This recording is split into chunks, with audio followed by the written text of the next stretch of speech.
गुरुर्विष्णुर्गुरुर्देवो महेश्वरः गुरुर्साक्षात् परं तस्मै श्रीगुरवे नमः। जननीं शारदां देवीं रामकृष्णं जगद्गुरुं पादपद्मे तयोः श्रित्वा प्रणमामि मुहुर्मुहुः।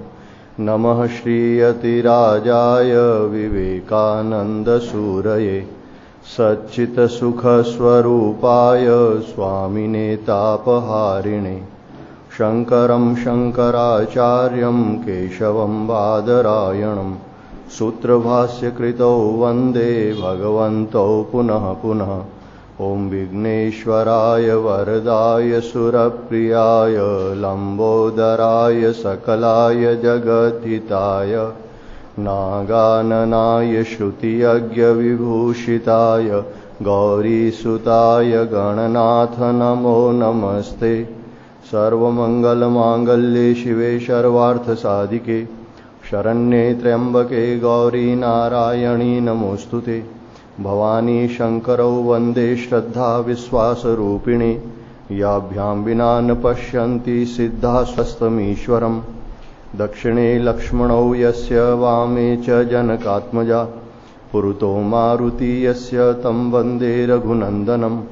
वसुदेवसुतं देवं कंसचाणूरमर्दनं देवकी परमानन्दं कृष्णं वन्दे जगद्गुरुं।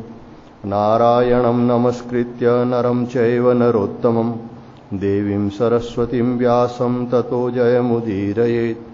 ॐ पार्थाय प्रतिबोधतां भगवता नारायणेन स्वयं व्यासेन ग्रथितां पुराणमुनिना मध्ये महाभारतम्। अद्वैतामृतवर्षिणीं भगवतीम् अष्टादशाध्यायिनीम् अम्ब त्वामनुसन्दधामि भगवद्गीते भवद्वेषिणीम्। सर्वोपनिषदो गावो दुग्धा गोपालनन्दनः पार्थो वत्सः सुधीर्भोक्ता दुग्धं गीतामृतं महत् दुग्धं गीतामृतं महत्। ॐ श्रीमन्नारायण नारायण नारायण श्रीमन्नारायण नारायण नारायण श्रीमन्नारायण नारायण नारायण श्रीमन्नारायण नारायण नारायण श्रीमन्नारायण नारायण नारायण श्रीमन्नारायण नारायण नारायण श्रीमन्नारायण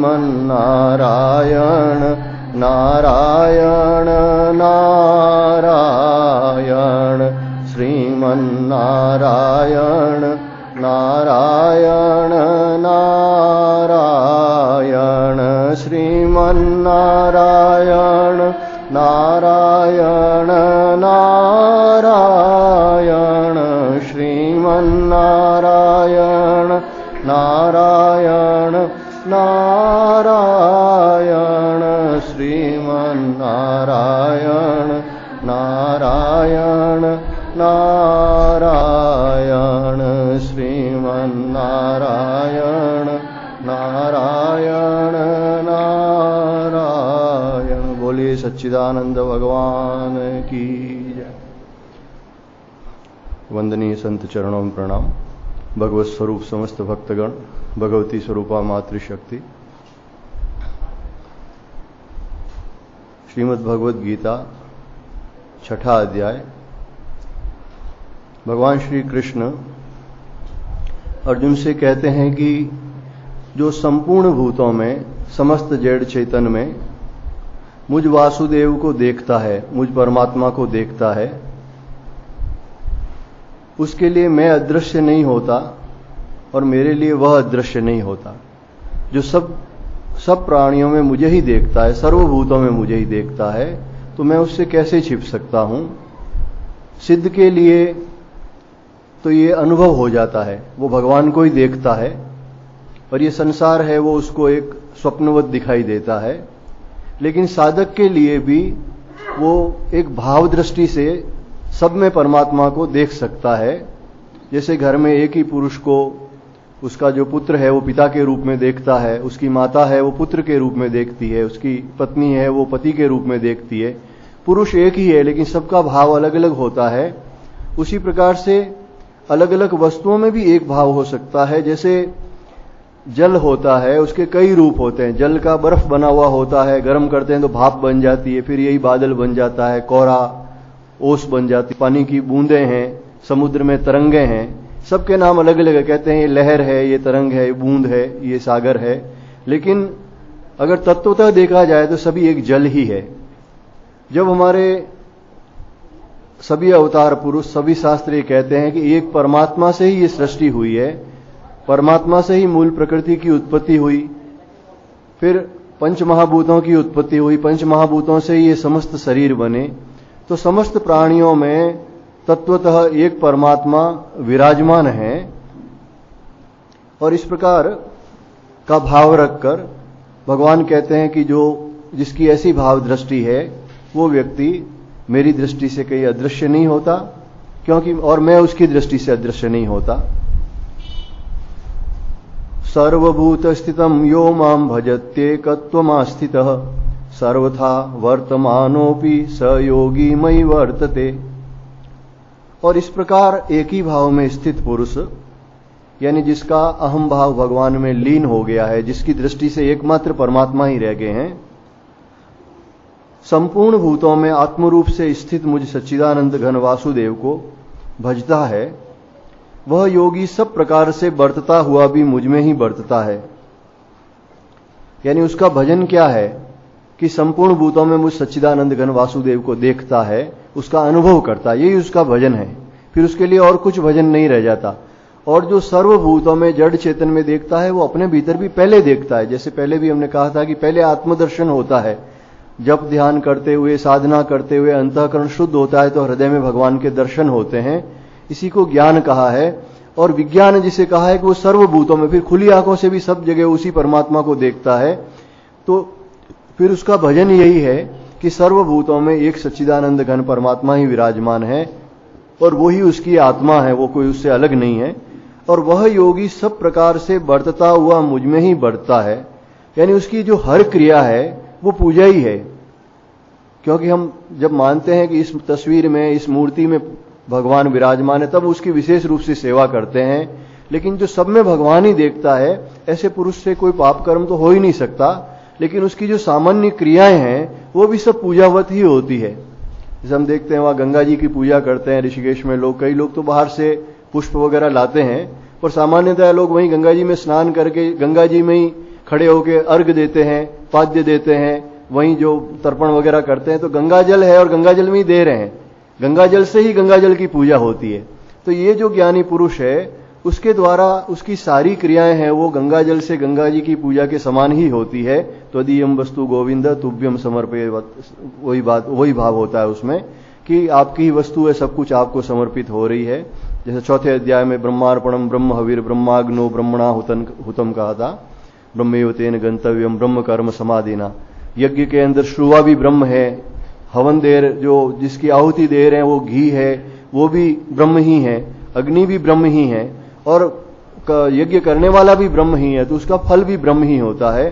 तो यहां कहते हैं जो ऐसा योगी है वो सब प्रकार से बर्ताव करता हुआ उन इसकी सारी जो क्रियाएं हैं, यहां तक कि जिसे हम सामान्य सांसारिक क्रियाएं कहते हैं, चलना फिरना खाना पीना, वो सब भी है वो परमात्मा की पूजा ही हो जाती है। जैसे भगवान शिव की मानस पूजा में कहते हैं आत्मा त्वम गिरिजामति सहचरा प्राणा शरीरम ग्रहम पूजा ते विषयोपभोग रचना निद्रा समाधि स्थिति। जो कुछ भी वो ग्रहण करता है, जो भी उपभोग करता है, वो सब पूजा ही है। और वो नींद भी है तो उसके लिए समाधि की तरह है। भगवान शंकर ही उनकी आत्मा है, पार्वती जी ही उनकी बुद्धि है, प्राण ही है वो भगवान के गण है एक तरह से उसके शरीर में। संचार पदयो प्रदीक्षण विधि स्तोत्राणि सर्वागिरो, वो जो कुछ चलता है वो भगवान की प्रदीक्षिणा ही है, वो जो कुछ बोलता है वो भगवान के स्तोत्र ही है। यद्यत कर्म करोमि तदखिलम शंभो तवाराधनम, मैं जो कुछ भी कर्म करता हूं हे भगवान शंकर, ये सब आपकी आराधना ही है।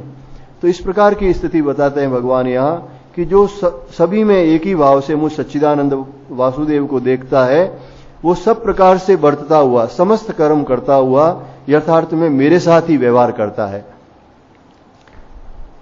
आत्मोपम्येन सर्वत्र समं पश्यति अर्जुन, सुखम वा यदि वा दुखम स योगी परमो मतः। वह योगी परम श्रेष्ठ है। कौन? जो योगी अपनी भांति संपूर्ण भूतों में सम देखता है और सुख अथवा दुख को भी सब में सम देखता है। भगवान कहते हैं ऐसा परम श्रेष्ठ योगी है जो सबके सुख दुख को समान समझता है। श्रीमद् महाभारत में आता है वर्णन, जैसे श्रीमद् भागवत में भी आता, रंती देव जो एक महाराज हुए, उन्होंने अपना सब कुछ दान कर दिया। अंत में उनको अन्न और जल किसी ने ला के दिया, तो उस समय फिर कोई देवता लोग ही अलग अलग रूप धारण करके आए, उनको अन्न भी दे दिया, और अंत में एक चांडाल आता है उसको जल भी दे देते हैं।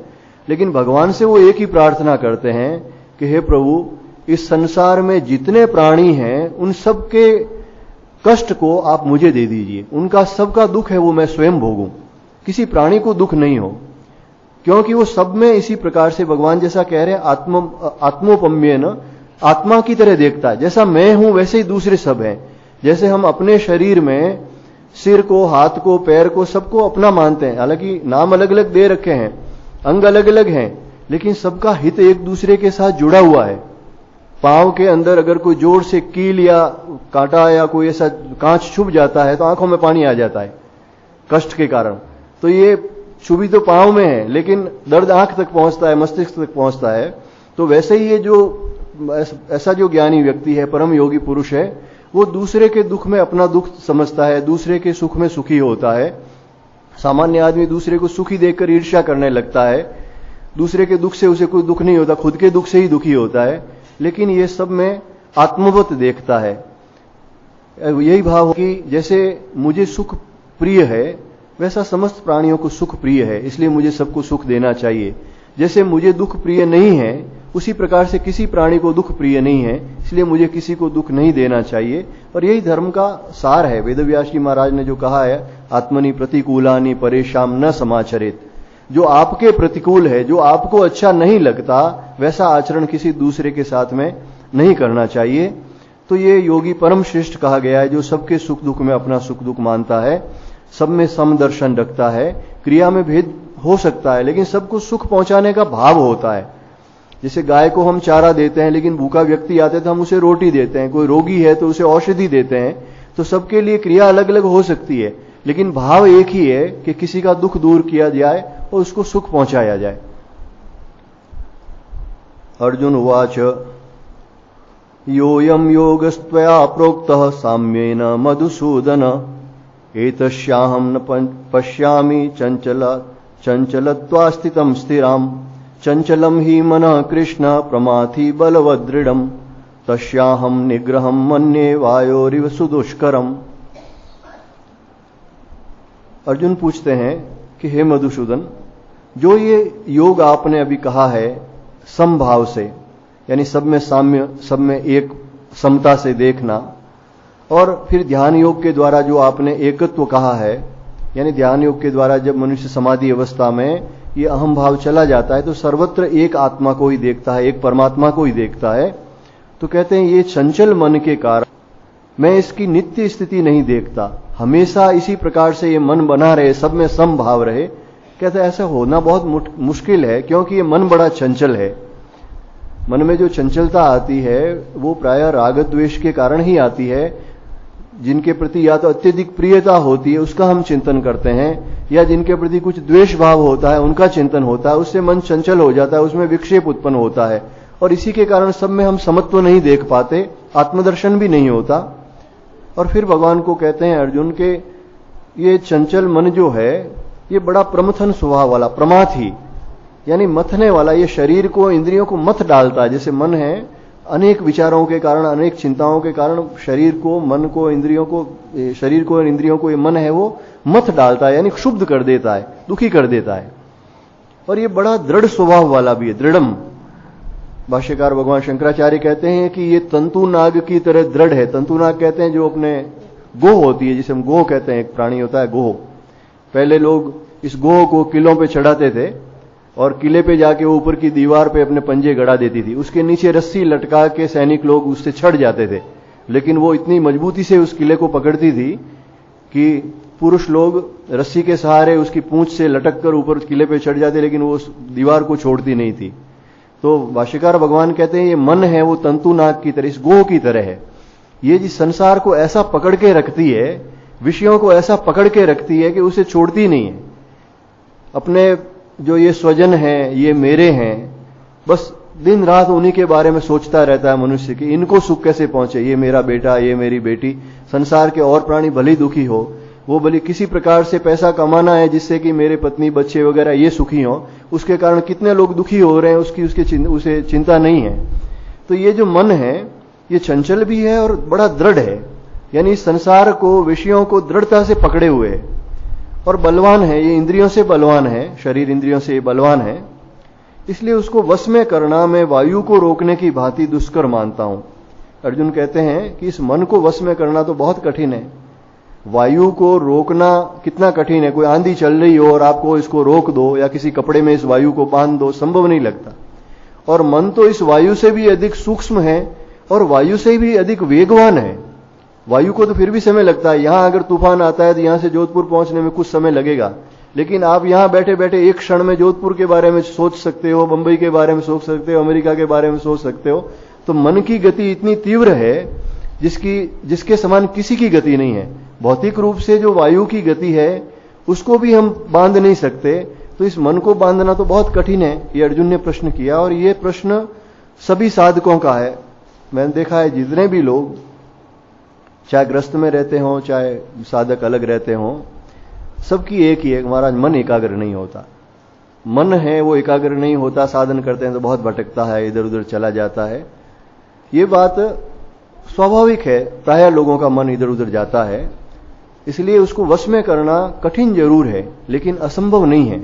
कठिनाई को तो भगवान स्वयं स्वीकार कर रहे हैं। यहां पर श्री भगवान उवाच, भगवान कहते हैं असंशयम महाबाहो मनो दुर्निग्रहम चलम अभ्यासेन तु कौन्तेय वैराग्येण च गृह्यते। भगवान कहते हैं असंशयम महाबाहो, तू कह रहा है बिल्कुल कोई संशय नहीं है कि मन है वो बहुत चंचल है और कठिनता से वश में होने वाला है, परंतु हे कुंती पुत्र अर्जुन, यह अभ्यास और वैराग्य से वश में होता है। पहले भगवान इसलिए महाबाहो कहते हैं अर्जुन को, महाबाहो यानी विशाल भुजा वाला, तो वीर पुरुष है। मन को वश में करना भी वीरों का ही काम है, ये कोई सामान्य बात नहीं है। लेकिन जो दृढ़ निश्चयी है कि मुझे मन वश में करना ही है, तो वो वश में कर लेता है। और भगवान कह रहे हैं यहां पर कि अभ्यास और वैराग्य से ये वश में आता है, गृह्यते यानी पकड़ में आता है। सामान्यतया तो कठिनता से वश में होता है, पर असंभव नहीं है, अभ्यास और वैराग्य के द्वारा ये वश में आता है। अभ्यास का अर्थ होता है अपना जो लक्ष्य है परमात्मा, मनुष्य का, यहां जो ये भगवत गीता है, ब्रह्म विद्या है, तो यहां पर मनुष्य मात्र का जो लक्ष्य परमात्मा है उसी के बारे में बात हो रही है, कुछ अन्य सांसारिक अभ्यास की बात तो है नहीं। तो परमात्मा में बारंबार मन को लगाने का जो प्रयास है, जो प्रयत्न करते हैं, बार बार ये मन है वो परमात्मा में लगे, जहां भी जाए वहां से हटाकर फिर परमात्मा में लगाया जाए, इसे हम अभ्यास कहते हैं। और इस लोक के और परलोक के समस्त सुखों से, भोगों से जो आसक्ति और जो तृष्णा है उससे मुक्ति मिल जाए, कामनाओं का, आसक्ति का नाश हो जाए, यही वैराग्य है। वैराग्य एक तरह से राग का उल्टा है। जहां राग जुड़ा हुआ है हमारा कि ये मेरे हैं, इससे मुझे सुख मिलेगा, वहां से राग को हटाना है, वही वैराग्य है। तो वैराग्य के द्वारा इस लोक के सुखों से और परलोक के सुखों से मन को हटाना, और इस प्रकार जब इस आसक्ति का, तृष्णा का पूरी तरह से विनाश हो जाता है, ये समाप्त हो जाती है, तो इसे वैराग्य कहते हैं। तो ये दोनों एक दूसरे से जुड़े हुए हैं। वेदव्यास जी महाराज कहते हैं कि एक नदी की तरह ये चित्त है जिसकी दो धाराएं जा रही है, एक धारा ईश्वर की तरफ जाती है, एक धारा संसार की तरफ जाती है। अगर आपको संसार की तरफ जाना है तो जो धारा ईश्वर की तरफ जा रही है वो अवरुद्ध हो जाएगी, और अगर आपको ईश्वर की तरफ जाना है तो जो संसार की तरफ धारा जा रही है, यानी जो विषय सुखों की तरफ मन जा रहा है, उसकी तरफ बांध बनाना पड़ेगा, उसे रोकना पड़ेगा। तो सारा का सारा जो जल है वो ईश्वर की तरफ, मतलब दूसरी धारा की तरफ बहने लगेगा, और जिधर वो दूसरी धारा है यानी जो मन ईश्वर की तरफ जा रहा है उसकी तरफ थोड़ा और खोदना पड़ेगा। यानी मूल बात यही है कि जो विषय है और ये साधना है ये एक दूसरे के विपरीत है। अगर सांसारिक सुखों को लेने जाओगे तो साधन भजन कम होगा, उधर मन नहीं जाएगा, और केवल निर्वाह मात्र के लिए, शरीर के निर्वाह मात्र के लिए आवश्यक वस्तुओं के ग्रहण करोगे और अधिक से अधिक ईश्वर का करोगे तो विषयों के प्रति आसक्ति धीरे धीरे घट जाएगी। तो ये एक दूसरे के ऊपर निर्भर भी है। जितना अभ्यास ज्यादा होगा, जितना अधिक भगवान का जप होगा, उतना उतना संसार से वैराग्य होता जाएगा। और तीव्रता से अगर संसार से वैराग्य हो जाता है तो मन स्वाभाविक रूप से ईश्वर की तरफ लगता है। जो बिल्कुल एकांत में चला जाए और केवल ईश्वर का भजन ही करे तो उसके लिए राग बहुत कम रह जाता है और ईश्वर की तरफ ही अनुराग बढ़ता है। लेकिन जो घर में है या जो सब तरफ से अभी मन नहीं हटा पाया है तो वो अधिक से अधिक अभ्यास भी करे, अधिक अभ्यास भी करे और मन से इन सब को हटाए। वैराग्य के लिए चिंतन करना पड़ता है और ये हमारे सामने है। भगवान का दर्शन भली नहीं हुआ लेकिन संसार तो हमारे सामने है, इसकी क्या गति है। सबसे पहले हम अपने शरीर से ही अगर लें तो बचपन में हमारा शरीर कैसा था, युवावस्था में कैसा था और अब वृद्धावस्था में कैसा हो रहा है, देह हलावा हो रहा, तो वो स्थिति हो रही है। और आगे जो भी हमसे जो थोड़े कुछ साल पहले थे वो सब चले गए और कई हमसे कम उम्र के लोग भी चले गए संसार से। तो इस शरीर का जाना इस संसार की सबसे सुनिश्चित घटना है। इतना निश्चित और कोई काम नहीं है, आगे और कोई काम होगा या नहीं होगा निश्चित नहीं है, लेकिन इस शरीर का मरना सबसे निश्चित है। और जिस प्रकार से शरीर में परिवर्तन हो रहा है इसको देखते हुए भी शरीर से धीरे धीरे वैराग्य हो जाता है, सांसारिक सुखों से वैराग्य हो जाता है। जन्म में गर्भवास का दुख, फिर व्याधि, इस संसार में और भी कई प्रकार के जो दुख जुड़े हुए हैं, व्याधि के दुख, बुढ़ापा का दुख, हर चीज में दुख होता है। जो जिसमें भी हम सुख लेने के लिए जाते हैं वहां पे दुख सामने होता है। पुराने अगर कोई किले, खंडहर, महल अगर आप देखने जाओ जहां चक्रवर्ती सम्राट रहते थे, कितना ऐश्वर्य था, और आज वहां पे कबूतर बैठे हैं, कहीं पे चमगादड़ें लटक रही है, खंडर हो गए हैं। शमशान में जाओ तो कितने लोग हमारे जो यहां पहले रहते थे आज शरीर नहीं है उनका, सभी शमशान में भस्मीभूत हो गए। तो ये सब देखकर भी वैराग्य होता है इस संसार से। और ये शरीर नहीं रहेगा और जन्म मरण में दुख है, यह सोचकर मैं हमेशा हमेशा के लिए उस परमानंद स्वरूप, अखंड आनंद स्वरूप परमात्मा के साथ एक हो जाऊं, उससे मनुष्य अभ्यास में लगता है। भगवान श्री रामकृष्ण देव मन को लगाने के लिए और भगवत प्राप्ति के लिए ये 4-5 बातें बताते थे। सबको ये कहते थे कि एक तो नित्य और अनित्य का विवेक करो। हमेशा ये सोचो कि ये चीज नाशवान है और परमात्मा अविनाशी है। ये धन है, जैसे धन का अपना एक उपयोग है, संसार की वस्तुएं मिलती है, अन्न वस्त्र मिलते हैं, थोड़ी सी सुख सामग्री मिलती है, लेकिन धन से परमात्मा नहीं मिलते, ये निश्चित बात है। इसलिए धन जीवन का उद्देश्य नहीं है। धन भी है, वो निर्वाह मात्र के लिए आवश्यक है, लेकिन जीवन का उद्देश्य धन नहीं हो सकता। भजन है, वो जीवन का उद्देश्य है, इसलिए हम एक क्षण भी व्यर्थ नहीं करके अधिक से अधिक ईश्वर का भजन करें। फिर जो भी हम क्रिया करते हैं, ये क्रिया सब में विराजमान परमात्मा को सुख देने वाली, उनको प्रसन्न करने वाली है या उनको दुखी करने वाली है, इस प्रकार के भाव से हम कर्म करें, सत्कर्म करें। तो नित्य और अनित्य का एक तो विवेक नित्य हमेशा करना चाहिए, श्री ठाकुर ऐसा कहते थे। दूसरा कहते हैं कि नाम गुण कीर्तन, भगवान के नाम का, मंत्र का जप करना। चलते फिरते भी है तो भली कीर्तन कर सकते हैं, स्मरण कर सकते हैं। सामूहिक रूप से बैठते हैं तो भगवान के नाम का कीर्तन करते हैं, उनके गुणों का, लीलाओं का कीर्तन करते हैं भजनों के द्वारा। बीच बीच में कहते हैं कि सत्संग करो, साधु संग करो, जिससे कि ये विवेक जागृत रहे, संसार का मोह धीरे धीरे हटे। क्योंकि जब हम सामान्यतया घर में या कहीं इधर उधर बैठते हैं तो कोई मृत्यु की चर्चा नहीं करता, बिल्कुल अशुभ मानते हैं मृत्यु की चर्चा। ये मृत्यु की चर्चा कि भाई ये शरीर एक दिन चला जाएगा, ये चर्चा ही यही होती है सत्संग में ही कहीं। घर में तो इस चर्चा को अशुभ माना जाता है, और जबकि ये सबसे बड़ा सत्य है। तो सत्संग होने से जीवन का उद्देश्य ईश्वर है और ये संसार है वो नाशवान है, इसके बारे में जागृति होती है, हमारा विवेक जागृत होता है। फिर ठाकुर कहते हैं कि जिसको सुविधा हो उसे बीच बीच में एकांतवास करना चाहिए, यानी कुछ समय बिल्कुल एकांत में रहकर पूरे मन से ईश्वर को पुकारना चाहिए, हृदय से ईश्वर को पुकारना चाहिए।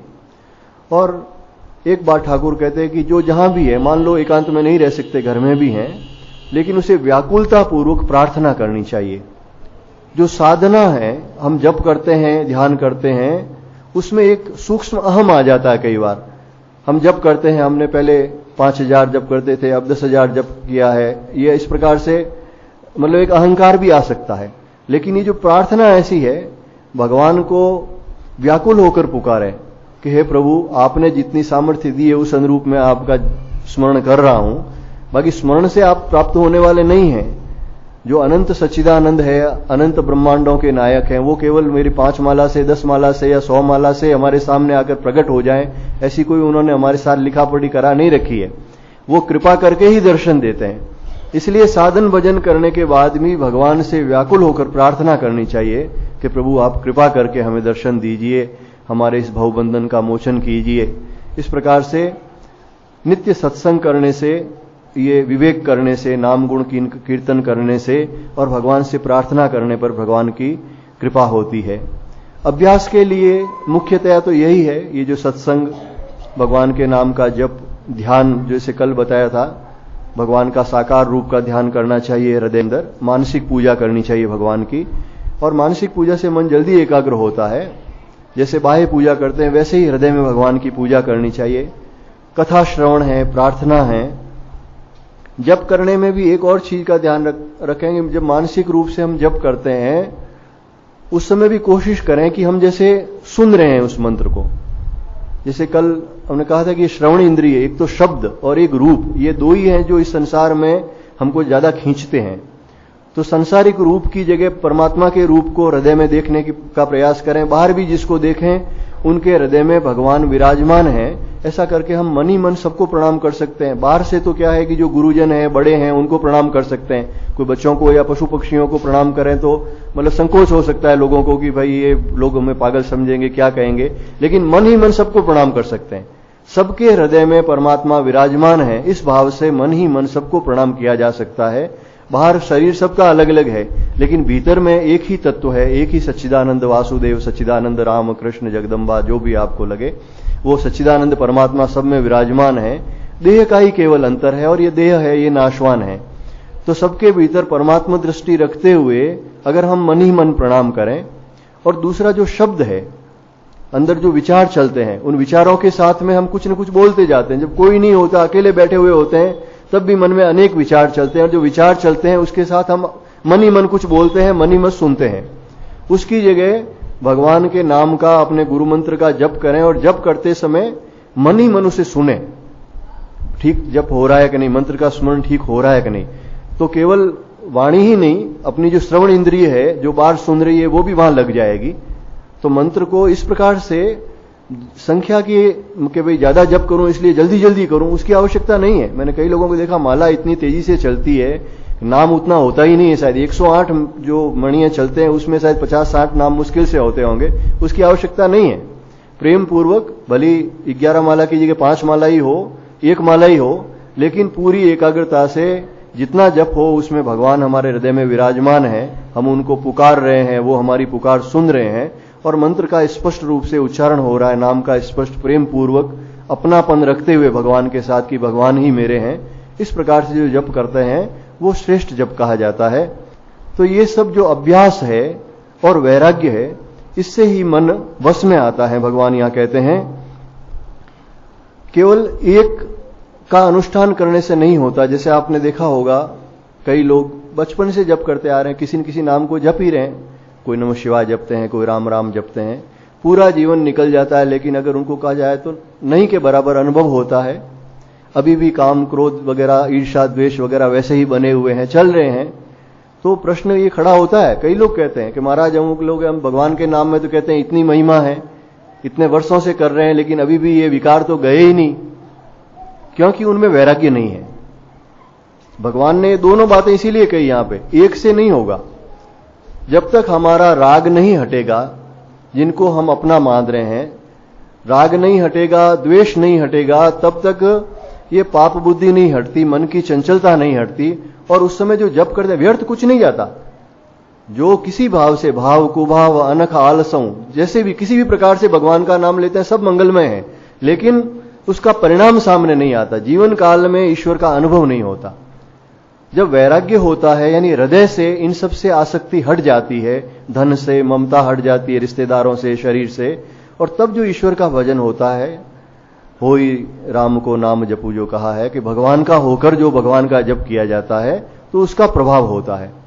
और अगर वैराग्य नहीं हो और केवल साधन किया जाता है, तो उससे कई बार केवल कुछ सिद्धि शक्ति उत्पन्न होती है। कई से जो साधु लोग हैं जिनकी घर में वगैरह ऐसी कुछ विशेष ममता नहीं होती, लेकिन भीतर में अगर कुछ सूक्ष्म वासनाएं हैं, सुख भोग की इच्छाएं हैं, जप कर रहे हैं लेकिन भीतर से अभी पूरा राग गया नहीं है, तो उनके भीतर सिद्धियां उत्पन्न होती है। बहुत अधिक जप करने से अंदर कुछ शक्ति उत्पन्न होती है, तो वो भी बाधक ही होती है। वो इस लोक के या परलोक के सुख के लिए ही होती है, या फिर मान बढ़ाई बढ़ जाती है उससे। तो एकाग्र चित्त होकर जो हम भजन करते हैं, लेकिन इस एकाग्रता के साथ में वैराग्य होना बहुत जरूरी है। नहीं तो जितने भी असुर हुए हैं, हिरण्यकश्यप, रावण आदि, या जितने भी आप जिनकी तपस्या आप देख लो, जबरदस्त तपस्या की। कई जगह तो ब्रह्मा जी ने खुद ने कहा कि आपके भाई तुमने बहुत तप किया, ऐसा तप आज तक किसी ने नहीं किया। लेकिन उसके बावजूद क्या हुआ, अंततः वो पाप कर्मों में ही लगे और अंत में वो मारे गए। तो इस प्रकार से जब तक इस संसार से वैराग्य नहीं होता, केवल अभ्यास है, वो काम नहीं करता। और वैराग्य हो जाए, यानी इस संसार से कहीं दूर चले जाए, लेकिन आखिर कहां जाएगा, मन तो आपके साथ में है। और वैराग्य होने के बावजूद भी, अगर कई लोग ऐसे भी होते हैं संसार में, मैंने से देखे, अनेक प्रकृति के लोग होते हैं, बड़े सात्विक प्रकृति के, बहुत सीधे साधे अच्छे, ऐसा नहीं लगता कि वो कभी कोई पाप कर्म कर रहे हैं, ठीक है, बहुत बढ़िया स्वभाव है, लेकिन वो भजन नहीं करते, ईश्वर का चिंतन नहीं करते, रुचि नहीं है उनकी। कहते हैं बस ठीक है, हम जीवन में कोई खराब काम नहीं करते हैं, बस इतना ही बहुत है, बाकी भजन करने की कहां आवश्यकता है। ऐसे भी बहुत से लोग हैं। तो उनके लिए भी भगवान ये जो अभ्यास कह रहे हैं, वो जो पाप कर्म नहीं करते उनकी भी अच्छी गति होती है निश्चित रूप से। लेकिन जो व्यक्ति अभ्यास नहीं करता, वैराग्य है उनमें, संसार में मतलब कोई बहुत अधिक आसक्ति नहीं है, लेकिन उसके बावजूद जो ईश्वर का भजन नहीं करता, अभ्यास नहीं करता, उसे भी ईश्वर के दर्शन नहीं होते। तो ये अभ्यास और वैराग्य दोनों ही आवश्यक है। इन दोनों से ही मन की एकाग्रता, मन की शुद्धि दोनों होती है।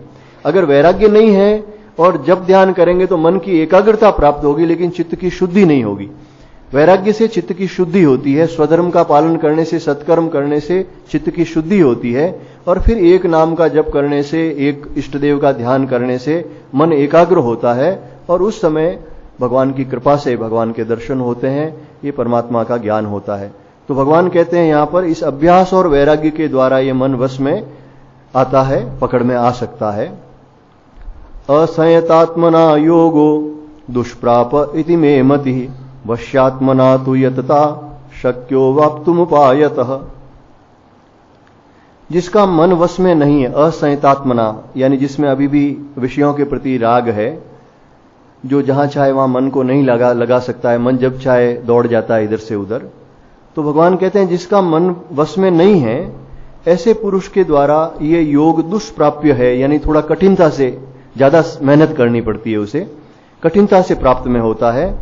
और वश्यात्मना, यानी जिसका मन वश में है, इस अभ्यास के द्वारा, वैराग्य के द्वारा जब मन वश में हो जाता है, तो यतताएं, प्रयत्नशील पुरुष के द्वारा साधन से उसका प्राप्त होना सहज है।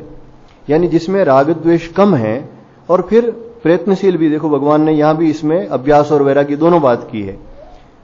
तो मन जिसका वश में है, वैराग्य के द्वारा राग नहीं है, और यतता, प्रयत्नशील भी है, दोनों बातें जिसमें हैं, उसके लिए कहते हैं कि ये योग प्राप्त करना सहज है। योगी का मतलब परमात्मा में स्थिति, परमात्मा की सिद्धि, परमात्मा का दर्शन, और इसके द्वारा सब में संभाव, सबके अंदर परमात्मा दर्शन। तो ये सहज है उसके लिए। तो साधना है वो निरंतर करते जाना चाहिए, और प्रयत्न करने से, शक्ति भर प्रयत्न करने से और भगवान की प्रार्थना करने से भगवत प्राप्ति होती है। अर्जुन उवाच अयति श्रद्धयोपेतो योगाच्चलितमानसः अप्राप्य योग संसिद्धिम काम गतिम कृष्ण गच्छति। अब अर्जुन एक प्रश्न करते हैं, ये भी संशय बहुत से लोगों का होता है कि हे कृष्ण, जो योग में श्रद्धा तो रखता है किंतु संयमी नहीं है, और इस कारण अंत काल में जिसका मन योग से विचलित हो गया है, ऐसा साधक योगी योग की सिद्धि को अर्थात भगवत साक्षात्कार को न प्राप्त होकर किस गति को प्राप्त होता है। कच्चिन्नो भय विभ्रष्ट छिन्ना भ्रमिव नश्यति अप्रतिष्ठो महाबाहो विमूढ़ो ब्रह्मणः पथि। हे महाबाहो, क्या वह भगवत प्राप्ति के मार्ग में मोहित होकर, अप्रतिष्ठित होकर, यानी दोनों तरफ से आश्रय रहित होकर, क्या छिन्न भिन्न बादल की भांति दोनों ओर से भ्रष्ट होकर नष्ट हो जाता है? यानी इसमें भगवान को अर्जुन पूछते हैं कि पहला तो जो योग में श्रद्धा रखता है, भगवान के प्रति आस्तिक बुद्धि है, कि यहां जो योग शब्द प्रयोग आ रहा है ये समत्व के रूप में, साधन के ध्यान योग के रूप में विशेष रूप से वर्णन आ रहा है। और योग का जो उपयोग भगवान ने जगह जगह किया है शुरू से ही, कर्म और योग ये प्रायः निष्काम कर्म के लिए उपयोग हुआ है इसका, और बिना ममता आसक्ति के जो कर्म करते हैं इसी को योग कहा है। समता में स्थित होकर हम जो कर्म करते हैं इसी को योग कहा है। और सिद्ध के लिए सब में समत्व स्थिति है, परमात्मा में स्थिति है, उसे भी योग कहा है। तो यहां योग में श्रद्धा है का पहले तो यही अर्थ है कि वो मनुष्य आस्तिक है, ऐसा पुरुष है जो आस्तिक है, और उसकी इस निष्काम कर्म में भी श्रद्धा है। उसे कुछ सत्संग से, शास्त्र से ये तो उसे ज्ञान हो गया कि सकाम कर्म है वो निकृष्ट कोटि के हैं, उससे जो सकाम नाशवान वस्तुएं ही प्राप्त होती है, या इस लोक के परलोक के भोग प्राप्त होंगे, लेकिन अंततः वापस हमें इस पृथ्वी लोक पर आना पड़ता है, या कई बार निम्न योनियों में भी जाना पड़ता है। तो निष्काम कर्मयोग है, ये भगवत प्राप्ति का मार्ग है, ये उसे मालूम है। और ईश्वर के प्रति श्रद्धा भी है, श्रद्धया उपेतः, श्रद्धा है, परंतु अयति है, यानी वो पूर्ण प्रयत्नशील नहीं है, पूर्ण वैराग्य नहीं है। ये प्राय अधिकांश लोगों की यही स्थिति होती है, यानी संसार से अभी राग मिटा नहीं है, प्रयत्न भी उतना नहीं होता, अधिक जप ध्यान नहीं होता, और उसके कारण अंत समय में उसका मन है वो विचलित हो गया है। योगा चलित मानसः, यानी अंत में जो भगवत प्राप्ति के लिए आवश्यक है कि अंत में भगवान की स्मृति आए, अंते नारायण स्मृति, अंत में भगवान नारायण की जो स्मृति आए, लेकिन अंत में उसको भगवान की स्मृति अगर नहीं आती है, भगवान में आस्तिक बुद्धि भी थी, कुछ प्रयत्न भी कर रहा था, लेकिन पूर्ण प्रयत्न नहीं था, पूर्ण वैराग्य नहीं था, इसलिए अंत समय में उसका मन इधर उधर हो गया, थोड़ा कहीं और मन चला गया, तो योग की सिद्धि को अर्थात भगवत साक्षात्कार को प्राप्त न होकर वह किस गति को प्राप्त होता है। अब अर्जुन ये पूछते हैं, क्योंकि ये तो निश्चित बात होगी कि अंत समय में जब भगवान का स्मरण नहीं होता तो उसे भगवत प्राप्ति तो नहीं होती। तो अब वो वैसे 8वें अध्याय में जो आता है कि अंत समय में उसका जैसा स्मरण होता है उसको वो गति प्राप्त होती है। लेकिन जिसकी श्रद्धा ईश्वर में है, जो निष्काम भाव से ईश्वर का कुछ स्मरण भी कर रहा था, तो अब यहां अर्जुन जो आगे पूछते हैं कि क्या वो भगवत प्राप्ति के मार्ग में आश्रय रहित हो जाता है, यानी इस संसार के सुखों को उसने वैराग्य के द्वारा छोड़ दिया, आगे स्वर्ग आदि के सुख के लिए भी उसने कोई कर्म नहीं किया। इस प्रकार के यज्ञ हवन आदि होते हैं या जो पुण्य कर्म होते हैं जिससे हमें स्वर्ग मिले, इस प्रकार का भी उसने साधन नहीं किया। उसने निष्काम भाव से जो भी सत्कर्म किया, भगवान को अर्पित किया है, तो वो क्या दोनों तरफ से गया, मतलब न इधर का सुख मिला न स्वर्ग मिला और भगवत प्राप्ति नहीं हुई, तो वो जाएगा कहां पर, ये प्रश्न है कि उसकी गति क्या होगी। क्या वो बादल की तरह नष्ट भ्रष्ट हो जाता है? ये जो कहा है बादल की तरह का अर्थ यह है, कहते हैं ये जैसे बादल होते हैं, कई बादल जो छोटे छोटे होते हैं वो मिलकर एक बड़ा बादल बन जाता है, फिर वो बरसते हैं। लेकिन कई छोटे छोटे बादल जो बड़े बादल से दूर हो जाते हैं, वो जो बड़े नहीं मिल पाते हैं, वो फिर धीरे धीरे बिखर जाते हैं, नष्ट हो जाते हैं। तो वैसे ये भगवान से तो जुड़ा नहीं अभी, और संसार से भी एक तरह से हट गया, तो उसकी क्या गति होगी। ये जैसे बादल का टुकड़ा नष्ट हो जाता है, क्या वो चारों तरफ से नष्ट हो गया, उसका जीवन क्या निरर्थक चला गया। एतन्मे संशयम् कृष्ण चेत्तुमर्हस्य शेषतः त्वदन्यः संशयस्यास्य चेत्ता न युपपद्यते। हे कृष्ण, मेरे इस संशय को संपूर्ण रूप से छेदन करने के लिए आप ही योग्य हैं, क्योंकि आपके सिवाय इस संशय का छेदन करने वाला मिलना संभव नहीं है। अब भगवान को अर्जुन कहते हैं कि ये परलोक से संबंधित प्रश्न है, मृत्यु के बाद उसकी क्या गति होती है, तो साधारण आदमी तो क्या जवाब देगा। मरने के बाद ही परलोक की बात होती है, जीवित अवस्था में तो हम उसे देख नहीं पाते। तो भगवान को कहते हैं कि आपके अलावा इस संशय का छेदन करने में और कोई समर्थ नहीं है, क्योंकि वो लोक परलोक सभी को जानते हैं। और भगवान के योग ऐश्वर्य को कुछ अर्जुन जानते थे, और भगवान ने कहा भी जब कि मैं तुम्हारे सब जन्मों को जानता हूं और तुम नहीं जानते।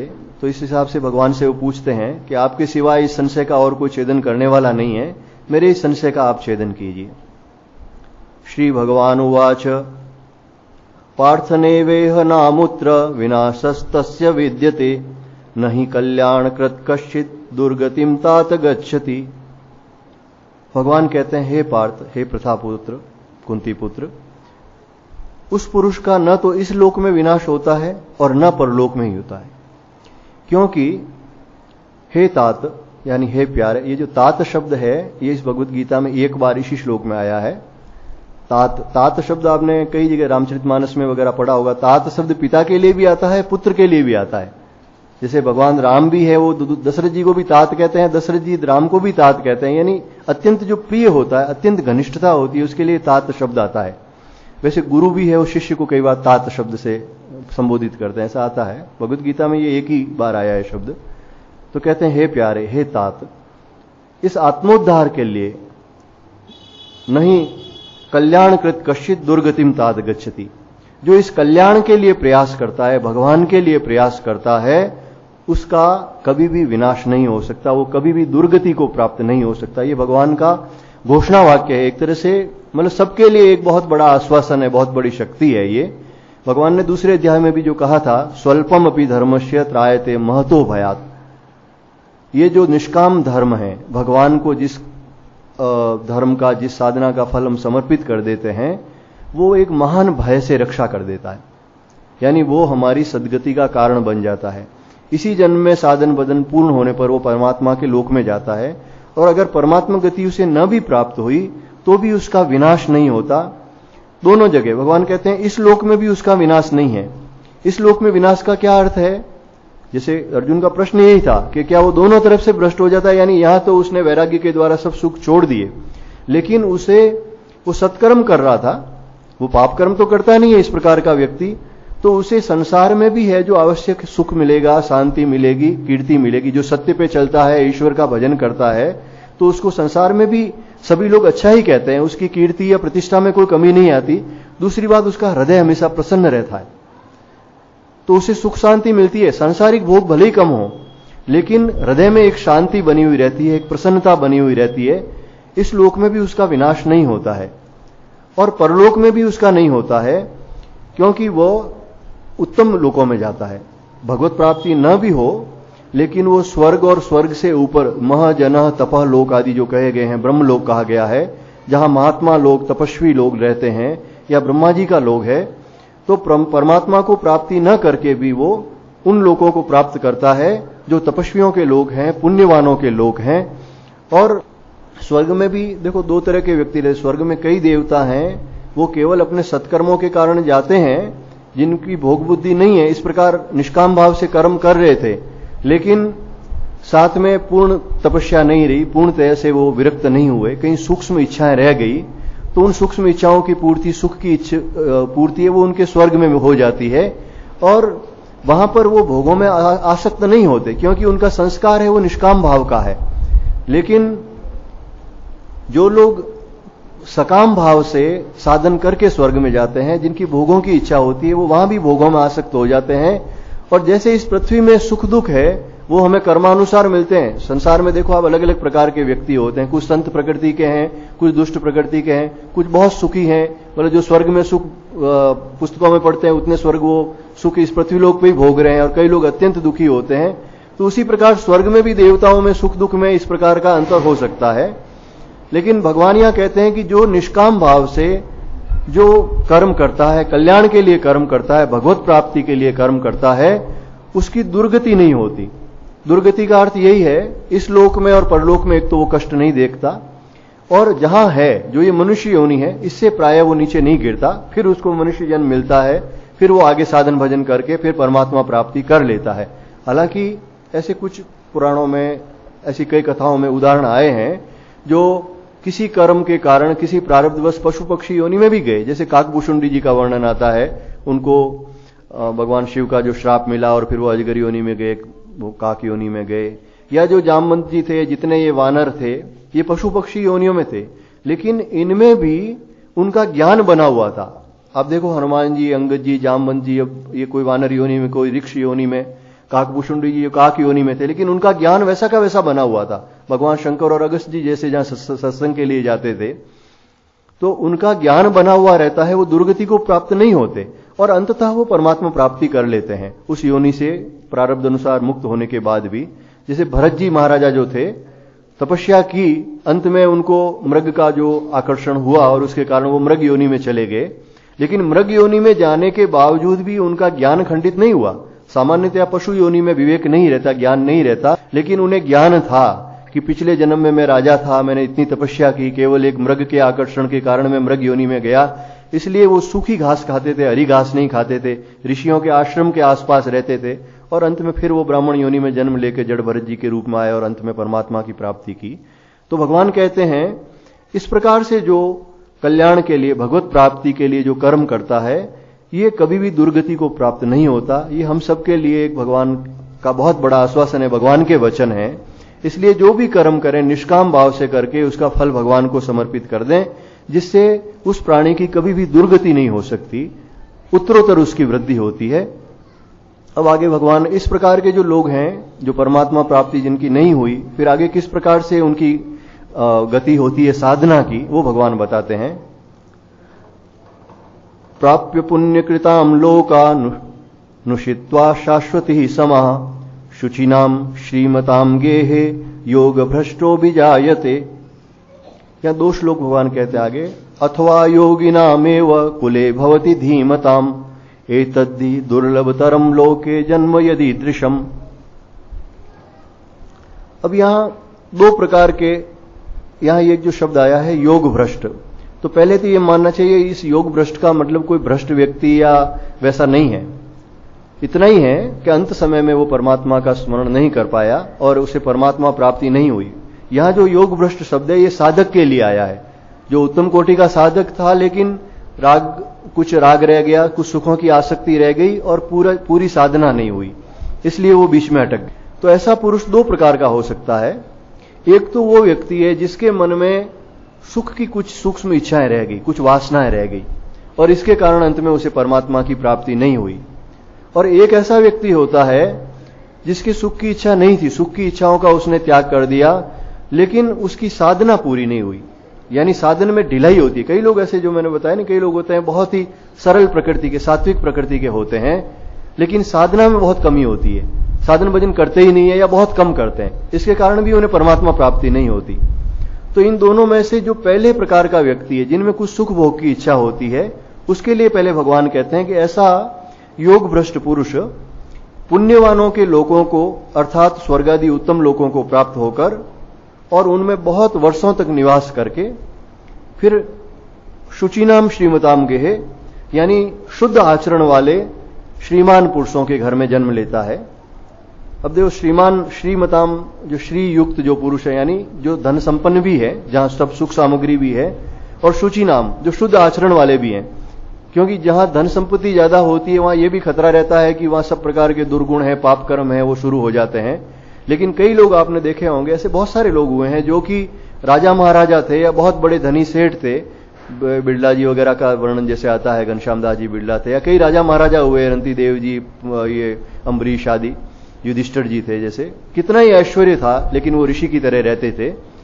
तो ऐसे लोगों के घर में उसका जन्म होता है, तो उससे क्या होता है कि पहले तो वो पुण्यवानों के लोकों में जाता है, तो कुछ उनकी सुख की जो इच्छा है वो उन लोकों में पूर्ति हो जाती है, और उसके बाद उसकी जो सूक्ष्म वासना रहती है, लेकिन वो सूक्ष्म वासना उस संपन्न घर में जाने से उस सूक्ष्म वासना की पूर्ति यानी कुछ इच्छाओं की पूर्ति भी हो जाती है, लेकिन उस शुद्ध आचरण वाले के घर में रहने से वो धर्म से हटता नहीं है।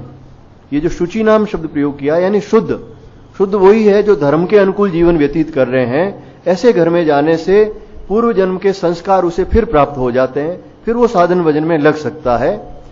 तो अपने भाव के अनुरूप वो अनेक लोकों में, चाहे महलोक में जाए, तपलोक में जाए, चाहे स्वर्ग में जाए, लेकिन अंत में उसे भगवत प्राप्ति के लिए, साधन करने के लिए मनुष्य योनि में आना पड़ता है। एक तो ये निश्चित बात है।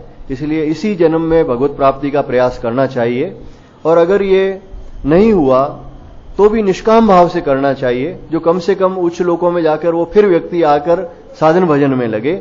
जो अनेक उदाहरण जो ऐसे हैं, ध्रुव जी महाराज राजा के पुत्र थे, जनक जी हुए हैं, यहां तक कि भगवान महावीर, बुद्ध आदि, ये सब राज परिवार में जन्म लेकर भी विरक्त हुए। तो ये ऐसे ही व्यक्ति थे। शुचिनाम श्रीमताम गेह, जिन्होंने जन्म लिया, पूर्व जन्म के योग भ्रष्ट थे, पूर्व जन्म में बहुत कुछ किया हुआ था, लेकिन इस जन्म में जो बाकी रह गया वो इस प्रकार के शुद्ध आचरण वाले श्रीमान घर में जन्म लेकर वो उसकी पूर्ति करते हैं। और दूसरी प्रकार के लोग जो हैं, जो पूर्णतया विरक्त थे लेकिन साधन में कुछ कमी रह गई, उसके लिए कहते हैं अथवा योगिनाम एव कुले भवति धीमताम एतद्धि दुर्लभ तरम लोके जन्म यदि दृशम। वो वैराग्यवान पुरुषों के घर में जन्म लेते हैं, यानी जो ऐसे योगी पुरुष होते हैं, भगवत प्राप्त पुरुष होते हैं, उनके घर में ही वो जन्म लेते हैं। यहां धीमताम कहा है, वहां जो श्रीमताम शब्द था, यानी धनी व्यक्ति, संपन्न व्यक्तियों के घर में जन्म लेते हैं, और यहां धीमताम योगिनाम यानी जो बुद्धिमान ज्ञानवान व्यक्ति है उनके घर में उनका जन्म होता है।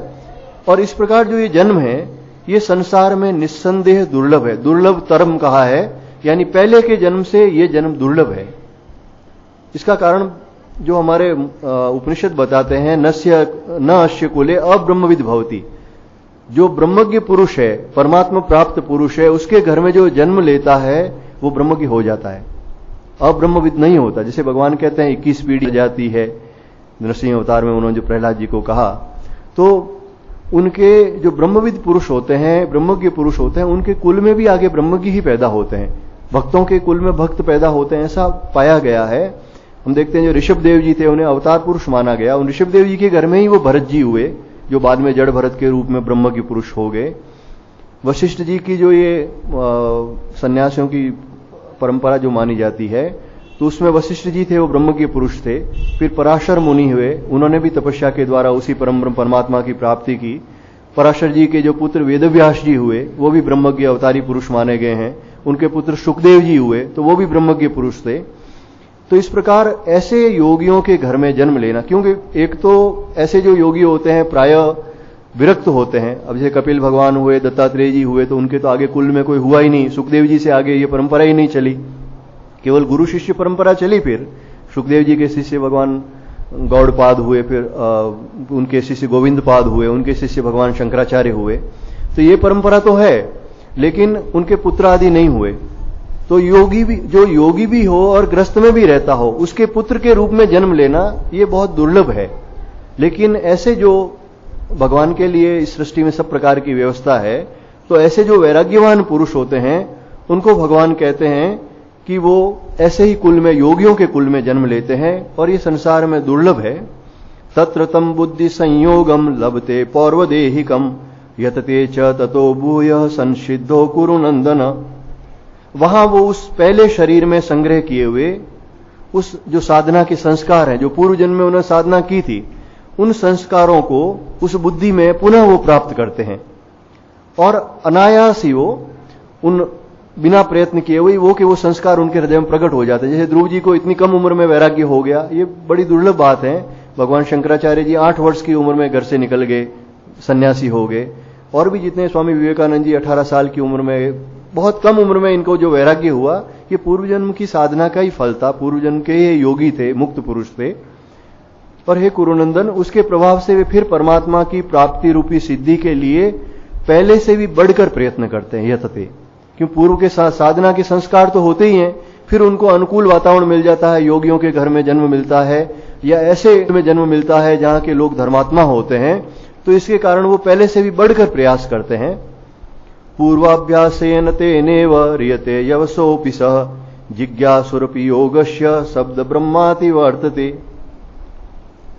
और इस प्रकार जो श्रीमान पुरुषों के घर में, यानी धनी कुल में जन्म लेता है, तो भी वो अवश्य, मतलब वहां जो भोग सामग्री वगैरह है उसके कारण अवस्था होते हुए भी पहले के अभ्यास से, पूर्वाभ्यासेन यानी पूर्व के अभ्यास से, वह निस्संदेह भगवान की ओर आकर्षित किया जाता है। यानी भगवान की ऐसी व्यवस्था है इस प्रकृति में, वो अपने आप आकर्षित हो जाता है। उनको कहीं ना कहीं सद्गुरु मिल जाएंगे, ऐसा सत्संग मिल जाएगा जिससे वो साधन में फिर लग जाएंगे। और इस संबुद्धि रूपी योग का वो जिज्ञासु भी, भगवान कह रहे हैं, वेद में कहे हुए सकाम कर्मों के फल को उल्लंघन कर जाता है। यानी जो पुरुष जो साधन में रत है उन्हें तो परमात्मा प्राप्ति होती ही है, लेकिन कहते हैं इस प्रकार निष्काम भाव से कर्म करने का जो जिज्ञासु भी है, अभी जिसने साधना शुरू नहीं की है लेकिन उसके मन में ये इच्छा है कि अब मुझे सकाम कर्म नहीं करना है, केवल परमात्मा के लिए ही कर्म करना है, एक निश्चयात्मक बुद्धि जिसकी हो जाती है, वह भी वेद में कहे हुए जो सकाम कर्मों का फल है उससे तो आगे बढ़ ही जाता है। क्योंकि सकाम कर्मों का फल है वो नाशवान ही है, नाशवान भोगों की प्राप्ति है, तो उससे वो आगे बढ़ जाता है और भगवान की व्यवस्था के अनुरूप वो वापस आकर्षित कर लिया जाता है साधना की तरफ, और पहले से ही बढ़कर वो प्रयास करता है। प्रयत्नाद यतमानः तु योगी संशद किल्बिषः अनेक जन्म संसिद्धस्ततो याम गतिम। प्रयत्न पूर्वक अभ्यास करने वाले से योगी तो पिछले अनेक जन्मों के संस्कार बल से इसी जन्म में सिद्ध होकर, संपूर्ण पापों से रहित होकर तत्काल परम गति को, परमात्मा को प्राप्त कर लेते हैं। यहां भगवान यही कहते हैं, जो अर्जुन का मूल प्रश्न था कि जो व्यक्ति भगवान के लिए प्रयास करता है लेकिन परमात्मा प्राप्ति नहीं हुई तो क्या वो दोनों तरफ से भ्रष्ट हो जाता है?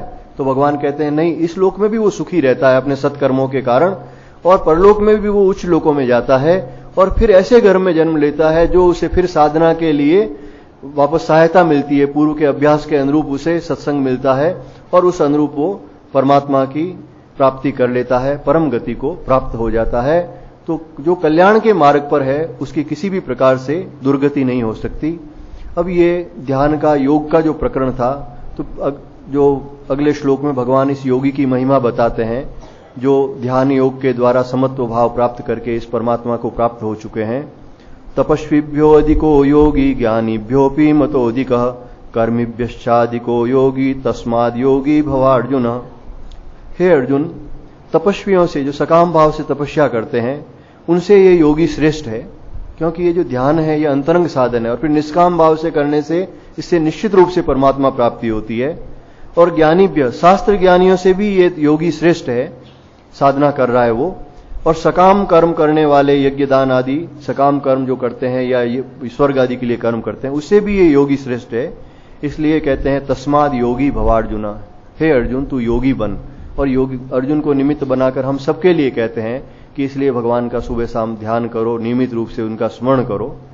योगी नामपि सर्वेषां मद्गते नान्तरात्मना श्रद्धावान भजते यो माम समे युक्ततमो मतः। यहां भगवान अंत में फिर वही भक्ति का पुट जो देना चाहते हैं कि तुम साधन भजन करते हो, प्रयत्न करते हो, वैराग्य का अगर हृदय में समावेश है, साधन भी कर रहे हो, लेकिन इसमें एक और चीज अगर मिला दी जाए तो ये साधन बहुत अच्छा हो जाता है। जैसे ठाकुर कहते थे कि गाय जो सूखी घास खाती है उसमें थोड़ी सी खली मिला दी जाए तो बहुत प्रेम से उस घास को खाती है। तो वैसे ही भगवान कहते हैं इन संपूर्ण योगियों में भी जो श्रद्धावान योगी मुझ में अंतरात्मा से लगकर मुझको निरंतर भजता हुआ, जो निरंतर भजता है, वह योगी मुझे परम श्रेष्ठ मान्य है। यानी हृदय के अंदर हम ध्यान कर रहे हैं, निराकार निर्गुण का, जो लोग कहते हैं निर्गुण का ध्यान कर, निर्गुण का ध्यान बहुत कठिन है। भगवान का जो भक्त होकर, भगवान का आश्रय लेकर, भगवान से प्रार्थना करते हुए प्रेम पूर्वक जो भगवान के साकार रूप का हृदय में ध्यान करते हैं, वो कहते हैं मुझे परम श्रेष्ठ योगी मान्य है। सब योगी श्रेष्ठ हैं, सब परमात्मा प्राप्ति करते हैं, लेकिन ये परम श्रेष्ठ मान है। भगवान कहते हैं जो भक्ति का आश्रय लेता है वो मुझे सबसे श्रेष्ठ मान्य है। यहां पर छठा अध्याय संपूर्ण होता है और समय भी पूर्ण हो रहा है। ओम तत्सत् श्रीमद्भगवद्गीतासु उपनिषत्सु ब्रह्म विद्यायाम योग शास्त्रे श्री कृष्णार्जुन संवादे आत्मसंयोग नाम षष्ठ। हरि ओम तत्सत्, हरि ओम तत्सत्, हरि ओम तत्सत्। हरि शरणं, हरि शरणं, हरि शरणं, हरि शरणं, हरि शरणं, हरि शरणं, हरि शरणं, हरि